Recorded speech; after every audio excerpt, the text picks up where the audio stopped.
भारत के विदेश मंत्री डॉक्टर एस जयशंकर इस समय रूस के दौरे पर हैं। मॉस्को में उन्होंने रूस के उप प्रधानमंत्री से मुलाकात की। इस दौरान उन्होंने कहा कि आर्थिक संकट ने 5 बड़े सबक सिखाए हैं और ये 5 बड़े सबक भारत के लिए और विश्व के लिए जानना बहुत आवश्यक है। पहला सबक, एक भरोसेमंद और स्थिर साझेदार किसी भी देश के लिए बहुत जरूरी है। छोटे लेकिन सुरक्षित सप्लाई चेन का होना भी बहुत जरूरी है और बस कुछ गिने चुने देशों पर जो निर्भरता कुछ देश कर जाते हैं, इससे बचने की आवश्यकता है। ईंधन की सप्लाई में ज्यादा खुलापन रखना एक कमजोरी होती है। सीमित संपर्क और संसाधन, उस पर भी भरोसा करना नुकसानदेह हो सकता है और इसके साथ नए अवसरों पर लगातार रिसर्च, इसकी अगर कमी रही तो फिर नुकसान पहुंचा सकती है किसी भी देश को। डॉक्टर जयशंकर ने कहा कि इन अनुभवों से भारत ने अपनी रणनीति को और मजबूत किया है और आने वाले समय में भारत को अपनी रणनीति को और मजबूत करना भी होगा।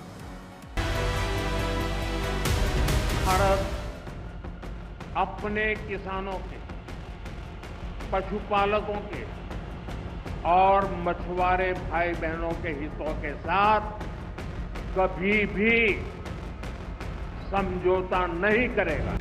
पहले 25% और फिर 25% की चोट के बाद भी ट्रंप भारत को झुका नहीं सके। आखिर ट्रंप के टैरिफ पर भारत का गेम प्लान क्या है? तो इसका जवाब रूस के दौरे पर भारत के विदेश मंत्री एस जयशंकर ने दिया। One is the importance of dependable and steady partners. Another is the value of shorter and more secure supply chains.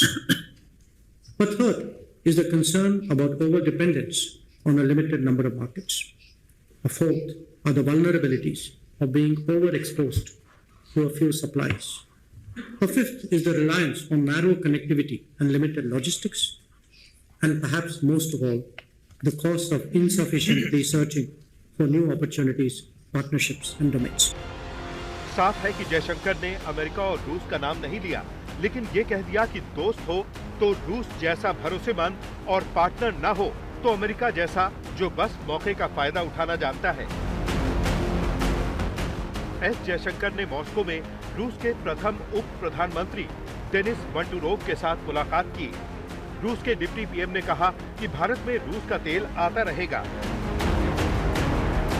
इससे पहले भारत में रूस के अस्थायी राजदूत ने कहा था कि अगर अमेरिका के कहने पर भारत रूस से तेल खरीदना बंद कर देगा, तब भी पश्चिमी देशों से भारत के रिश्ते बेहतर नहीं होंगे। डोनाल्ड ट्रंप का यही रवैया भारत, चीन और रूस को करीब ले आया है। पुतिन और पीएम मोदी के बीच टैरिफ को लेकर बातचीत हुई, फिर चीन के विदेश मंत्री भारत आए और अब जयशंकर रूस के दौरे पर हैं। भारत ने अमेरिकी टैरिफ का जवाब देने के लिए रूस की कंपनियों को भारत में ज्यादा से ज्यादा निवेश और कारोबार का भी न्योता दिया है। वहीं एस जयशंकर से मुलाकात के बाद रूस के डिप्टी पीएम डेनिस मंटुरोव ने कहा कि बीते 5 साल में भारत रूस का व्यापार 700% से भी ज्यादा बढ़ा है।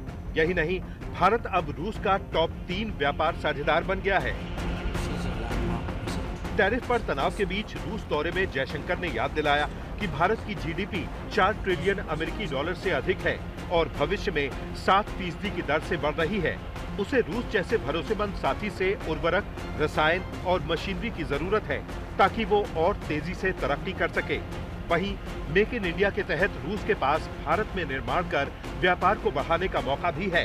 आज तक ब्यूरो।